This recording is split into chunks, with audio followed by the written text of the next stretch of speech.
What's up guys, it's James from Jeeping Adventure, and today we're going to talk a little bit about rock rails. I'm going to tell you what I have on my Jeep personally, and then we can talk about some different options, aftermarket options, and even some Jeeps that come stock with them. So let's dive right on in.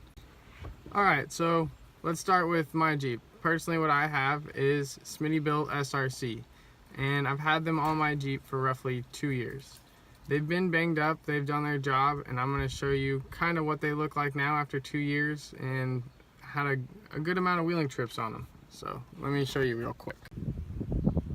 Alright guys, so I apologize a little bit for having some dirt still on these, but as you can tell, they've taken a pretty substantial amount of hits and they still have their gap, which is good. They're not revving the body or anything like that. They're doing their job. There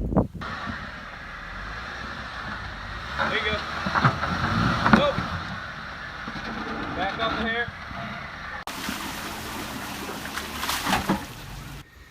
So as you just saw, they have taken a couple hits here and there on some rocks. I threw a couple clips in there of me actually wheeling and hitting a couple of different rocks, a couple different sections down at Uwharrie. Unfortunately don't have too much footage of when we were at Windrock. It was really raining and we were just winching the whole time because it was so slick. So I don't have too much footage of how my rock rails did then, but they protected my Jeep and kept me out of harm's way, which is what you want. So some of the stock Jeeps, obviously like your sports, they don't come with rock rails. So purchasing something like this is huge. You really want to be able to protect your body and your doors from getting damaged. You don't want to have to spend that money go into the shop and all that. That's not fun. But if you don't feel like upgrading and you just want to keep it bone stock, you can buy a Rubicon. They do come with rock rails. They have a little bit extra stuff that your normal sport doesn't have.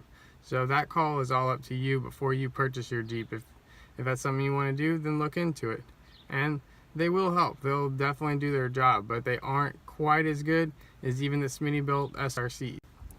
The Smittybilt SRCs kind of get a bad rep. Everybody gives me a hard time for having them because they're thin-walled, or they'll pinch in because they're only bolted on two spots, you know, each end, so they could hit a rock and pinch in.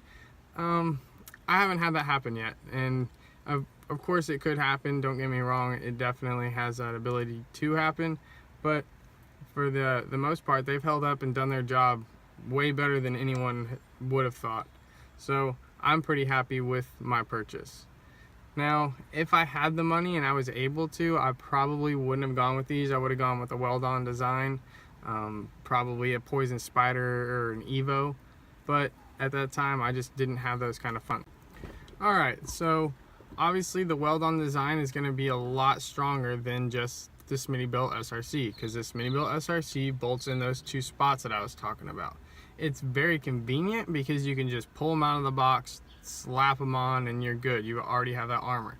But you don't have as much armor as you would if you had those Weldon design.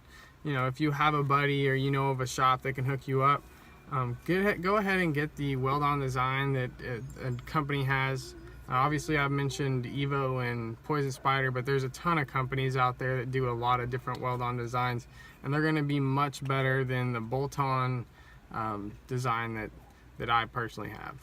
So in conclusion, was it worth it, not worth it? Was my money well spent? Personally, I would say it was well spent. If I could go back in time, I probably would have gone with something a little bit different, just because I would only had to buy it once and not, you know, wait and save more money and buy something again. So personally, I would have rather had bought the Evo ones. That's probably what I would have gone with. Maybe a Poison Spyder. I like their look too. But yeah, I mean, I think any type of rock rail is going to help you a lot on the trail. Me personally, I like something that's going to give you a little bit more protection, a little bit higher, like closer to the door, something like that, unlike the stock ones that the Rubicon come with. That's just me personally. I've kind of leaned into a couple rocks where I noticed that they saved me. They definitely saved me. So it's worth it. Definitely purchase a set. I'm going to throw the link in the description of a couple of the ones that I was talking about, and maybe you can check them out and get an idea of pricing. And guys, go ahead and hit that subscribe button. I'm going to keep on doing some different videos. I'd like y'all to comment on some of the videos and let me know what you would like to see. If you want to see more wheeling videos, I'm going to keep on doing those. So you don't have to tell me that. I'm going to keep on doing them. Every time that we go wheeling, I'm going to come up with them, even if it's pretty much the same type of footage. There's always different people, so I'm going to keep doing that. It's always a good time, and me personally, I enjoy watching wheeling videos, and I know a whole bunch of people do. So I'm going to keep doing those. Then I'm going to do a couple reviews and stuff like that, but let me know what you would like to see, and I will try to see if I can get some of that in the works.